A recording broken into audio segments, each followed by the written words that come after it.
We are live from the high road, and today is one of those days where we're just not doing so well as far as a technical difficulties. We're having technical difficulties at both end. Our second computer is down here in Chimayo, and my guest is having technical difficulties up in Penasco. He's still working on trying to get in, and so that's what we're doing. But meanwhile, we were supposed to have our guest, Christopher Sullivan, who is a modern abstract artist. So I'm going to quickly show you what he does, just so I can tempt you into next week. Chris Sullivan, I'm so glad to see you. Oh, likewise. Oh boy. How did you get into painting? I started off drawing. I mean, that was my big thing when I was very, very young, probably first and second grade. And then it just evolved. And then about 2008, I guess, life kind of made a big change for me. And I started painting and just trying to express. And then it took off. I mean, it's now. That's usually my first to go to when it comes to something on my mind. I need to paint. So, Well, I can say that I really like your work. It says so much each and your titles too. So here's your website and you too can go there. Just make sure you type in Christopher Sullivan artist or else you will go other places, ball players, actors.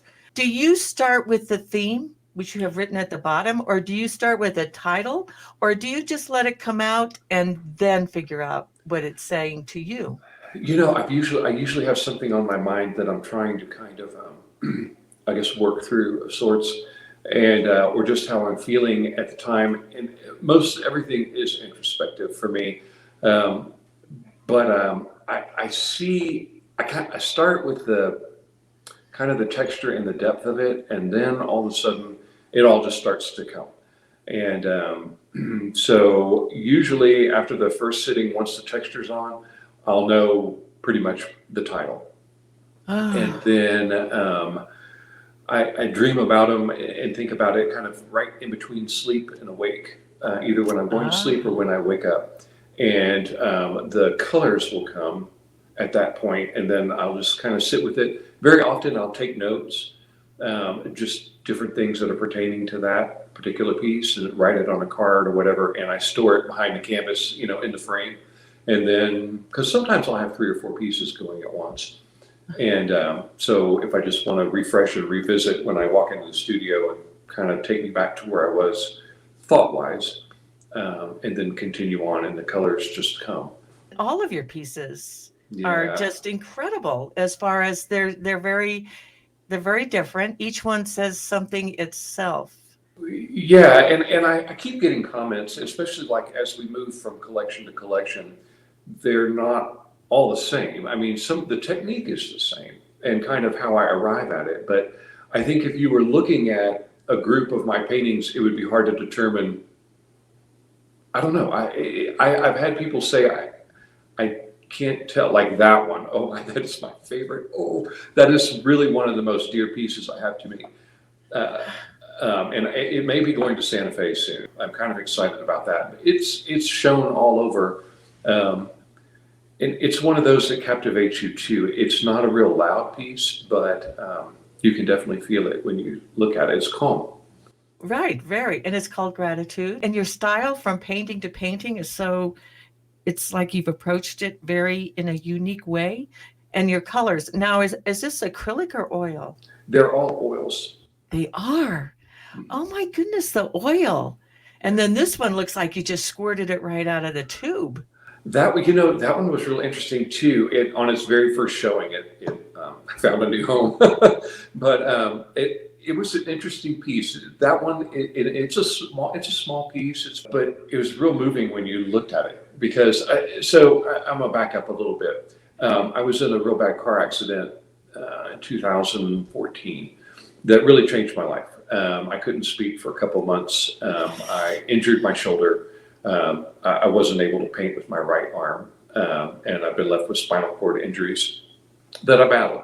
And so a lot of these pieces and the names are me working through um, that process. And Right. so pain, chronic pain is something that I deal with. And so a lot of the pieces, I'm painting it out because we can talk about it and you can, physical therapy and all these things, but sometimes there's an element of it that you just can't get rid of. And I have Right. found that I paint it. And so quiet discomfort was a particularly difficult day for me when I laid Ah, the texture. But I didn't want it to be so, you know, I didn't want everyone to be able to feel the extremity that I was feeling. So the texture was sharp, but then I worked back from it, trying to kind of calm it down. And that's my process in a lot of this. this is exactly why I think art should always be in the schools and stuff, because this is a valid way of dealing with life and Yes. drawing. And it's powerful when you open it up like this. And what is this oil as well? Yes, yeah, that is oil. It's texture white and black on this one. It was very, very simple. Um, Once again, that one, it made it through one showing. And so my approach to my work is never, hey, I'm going to paint something that's going to hang behind someone's sofa. Right. I'm painting. It's an expression, and if you're drawn to it, then I think that you're picking up, on an unspoken language, and that to me is the most beautiful connection when someone finds a piece of your work and they just have to have it. That's just really valid, is that we communicate through art, but people don't realize that. And so for me, when I look at your paintings, you're being honest, and therefore they speak volumes. It's They, just amazing. it's interesting how that works. Yeah. Yeah, so somebody could come in the door and just look at this and they would know exactly where you are in that moment, and Yeah. it would resonate with them. It does, and I think abstract art is such an interesting language because I'm not leading you to see a landscape, or I'm not leading you to see that. It's what you interpret it as, and it's like some people are musicians or potters or that sort of thing. I can't imagine after making the shift over to abstract painting, I don't know that I could go back. Well, and I think that some of the painters don't, they don't dare abstract painting Right. because it is, you sort of have to pull it out of your soul. It's a vulnerable place to be. As you can see with a lot of my pieces, yeah, it is honesty, and you can't hide from it. Right. That was a really remarkable piece too. That was I had had a shoulder surgery that didn't go well, and trying to paint, trying to get things out. I had to teach my left arm, how to do some of the work, so to speak. And I was in physical therapy when I did this piece, and it was tough, But to see it in person, it's not upsetting. You don't quite know what it is, but um, it created a lot of excitement too. That one, oh my God, that piece was really, really strong. That, oddly enough, okay, so I was having a real bad time with back, a problem with a certain area of my back that was injured. And so I painted this because I cried a lot, and I was painting this out. And about 6 months after I painted it, I met with my brain and spine specialist, and they showed me a photo from an MRI that was kind of a slice of the MRI and showing damage of a disc. And that's it. That is exactly it. Yeah, and when I saw it, I thought, oh my God, I can't believe I just painted this. But I did. That is one of the damaged discs in my back, which like I said, I had no idea. I was trying to paint the pain away. And lo and behold, when he showed me a slice of it, I broke down. I thought, my gosh, what in the world just happened? How did I paint that? But you said you went within yourself. So Mhm. if you went in yourself to see what was going to come out, well, then that makes perfect sense. You went Yeah. into yourself to see what was there and you painted it. Yeah, I did indeed. But you can talk about it, and so much of it is abstract. But when you see proof of it, you're just like, oh my gosh, wow. Okay, so this validates a lot of importance in artwork. Any young artist I come across that asks questions or needs, motivation, yes, I will gladly help them along. But Oh, anyway, so back to my colors.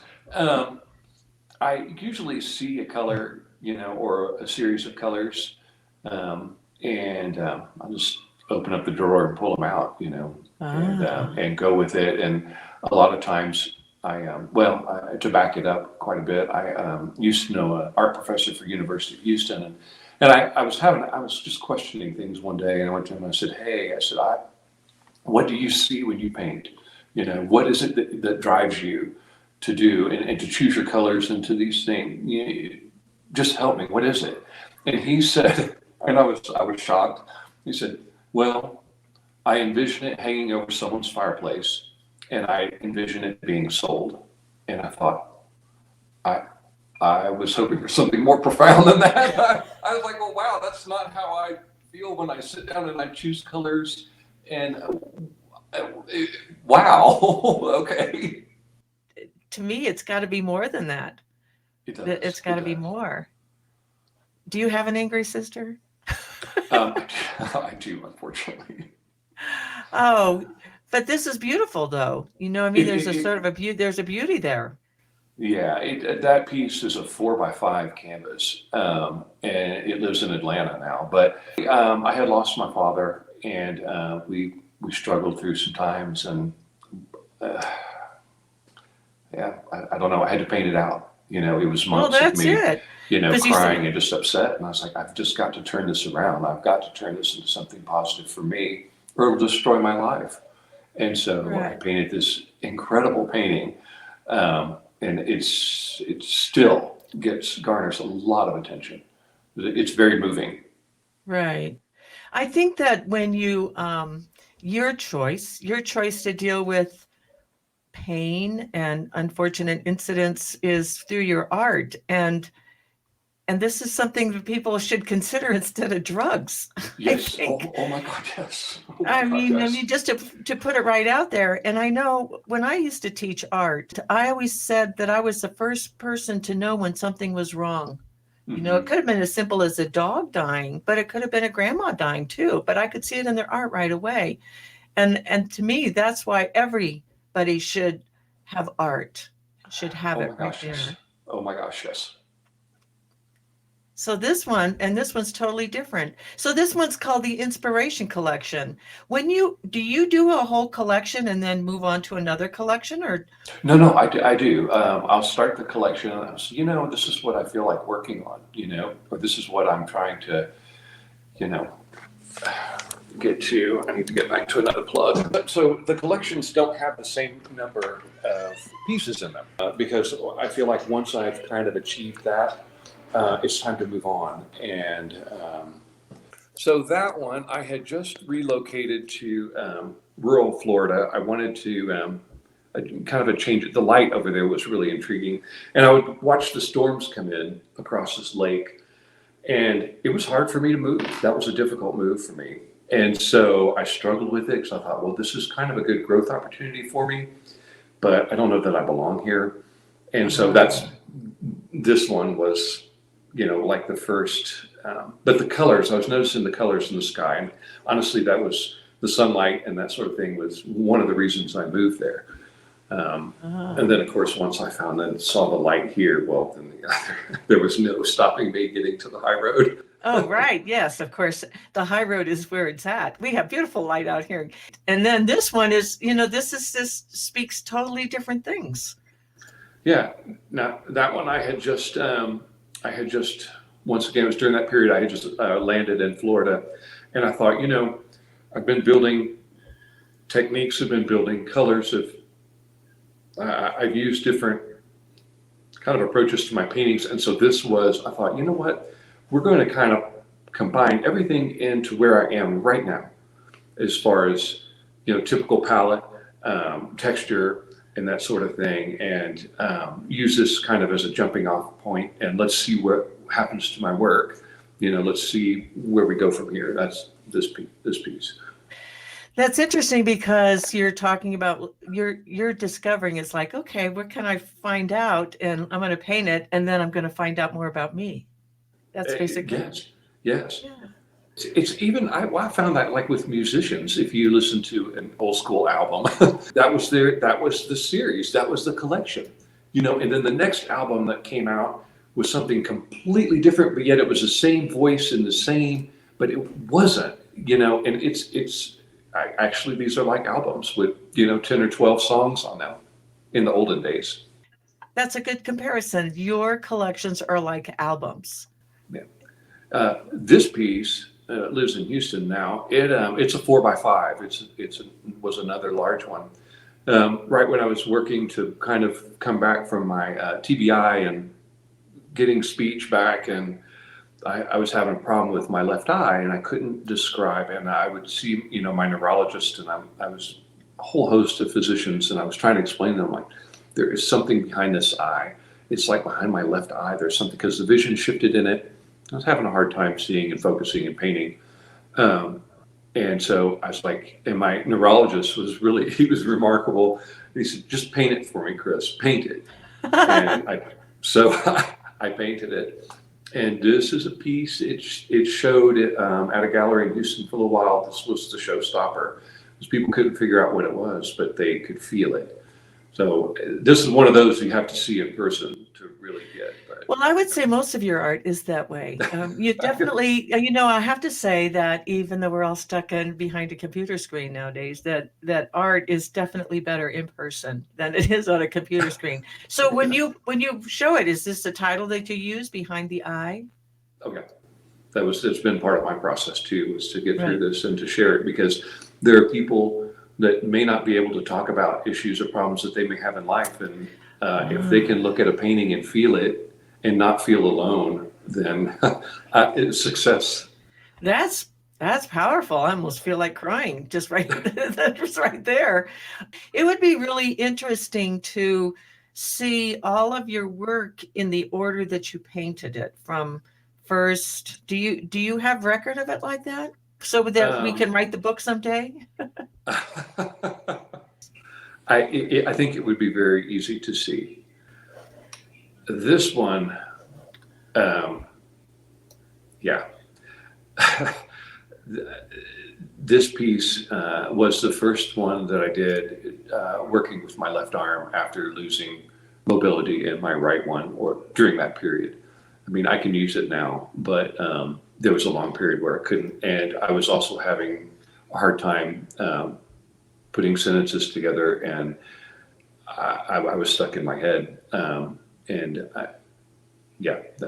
This one was it created a lot of excitement too, and it made it through, I think, 2 showings, and then Do you ever find that you do paintings that you don't want to ever look at again? um, I think I better get this one off, that but that anyway, might be the one. that might be the Now, one. the gentleman that owns it loves it, Right. absolutely loves it, and I do too. It's just what it is, But it brings back, it's like a photo album of your Yeah, journey. yeah, Wow. it is. This to me is very powerful. This is very powerful piece. I have actually today, oddly enough, I just came across a G clay that I have of that, and was looking at it this morning before I dialed into you. Ah, this is really something. How big is this one? That one's 30 by 60. I start on a black canvas. So if I Ah, end up with a white one, I'm going to treat it black before I start. oh, And then, okay. and I switched over to that. And actually, it was right after my head injury, oddly enough. But I switched to from a white canvas to black. And so now, as I work with my colors, I'm going backwards to create the depth. And I find it very stimulating, and I'm able to get the colors, and the blending that I really, really want. That is a 4x5, Wow. and it's actually still hangs in my house. It's one of our favorites. And this one I showed actually at the High Road tour year before last, well, pre-COVID. Um, Yeah. I was at the Osarco Community Center, and this piece was there. And some folks had come in. It was a group of about 6 of them that were all traveling and making the circuit together. And this lady walked in, and she started to cry, and I thought, "Oh, she knows that painting." And she came up to me and she said, "Chris, I don't have a wall space, but this painting, I have to have it." And I was like, "I would love to help you. I'll bring it to your house. We can hang it. Well, let's see if we can find a spot for it." And she said she started in on this story, and I was sitting there. I was trying to keep quiet because I didn't want to lead her. The description's kind of what it is, but she was telling me a story about how she just lost her husband, and this painting moved her that way. And my partner looked at me and got big eyes. He was waiting to find out what was going to come out of my mouth. Whenever my dad had passed away, this was the painting that I did to get myself through the hard time. And she nailed it. And the woman had no idea who I was, had never, and she got the painting immediately. And like I said, it says nothing about that in the description. Wow. Well, since you did talk about the High Road tour, and see, you got me going too, but I will say that for people who haven't been on, it's usually 2 weekends. And so that's some people come down to town and they take the 2 weekends to go through the tour. But you were showing at a gallery, but now are you going to still be showing at that gallery? Or are you moving your base operation, and is your gallery open? So tell us a little bit about your gallery right now. Okay, well, we have the space, and I'm hoping within the next 6 months to have the gallery space open, and it will be in Penasco. Okay. It's in the what was the Walking Woman Gallery several years back. Of course, it's going to be in the same place that a former artist, locally known and loved artist, Yes. worked. My studio is in Angel Fire now, and it's a dream space for me to work. But I'll be showing here in Penasco. In Penasco, but you're not open right now, right? No, not yet.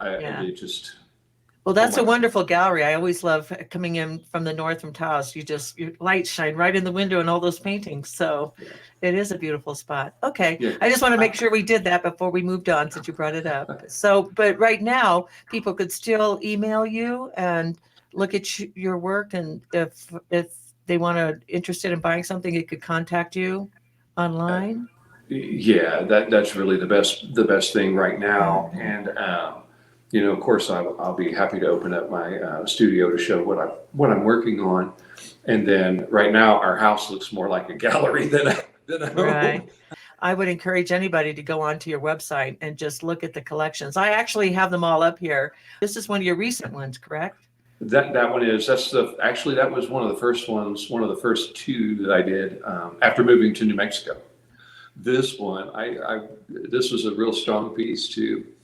But when we found the house in Osarco, and it had a studio that had already, when the house was designed, the studio was built in. And I thought, wow, I have been here before. There's just nothing like the feeling of the sky and the colors. And it just, I don't know. I thought, wow, I have finally found home after 51 years of looking. Sometimes it takes us a while. But you didn't live in that house very long. How come? Is it too far out? I after the accident, I was told I could never ski, and there were going to be things that I wasn't going to be able to do. And I am a snow skier. I used to live for it. And so after working very, very hard last year with, blessing from various physicians, and I skied again. And so it's like, I need to be at a ski resort. I need to be able to ski 2 or 3 times a week even if it's for an hour, Oh, yeah. because what it does for my well-being is just, wow. And so I was looking in the area and we came across this house that had basically a glass room on the back of it with high ceilings. And I thought, I can see myself painting here. Okay, well, I'm good. I hate to leave you, but it's a sort of time for us. So I would like to encourage everybody to get with. I hate coming off your paintings, but I will. Here we are. Back to you. There, there you are. You have been such a fascinating person to visit with. So I thank you so much. Here's your gallery, CMS Studio Gallery, and I will say it's Christopher Sullivan, who goes by Chris. But make sure you get the art in there, or you will get ball players and actors and dog grooming services, whatever, you're going to get it. But I thank you so much. This has been a fascinating tour. And I just want to say again, I love your art. It's so honest. And do you have any final words you'd like to say? Thank you so much. I sometimes I have a hard time being reclusive, and That's for sure. I will second that. yeah. But thank you so much, and I'm looking forward to the next year being a little more involved in the high road. All righty. Well, thank you so much. Please do get online on the High Road Art Trail. Check out our email or our app, and please buy art. Support your local artist. So thank you very much. Have a good week. Live from the High Road.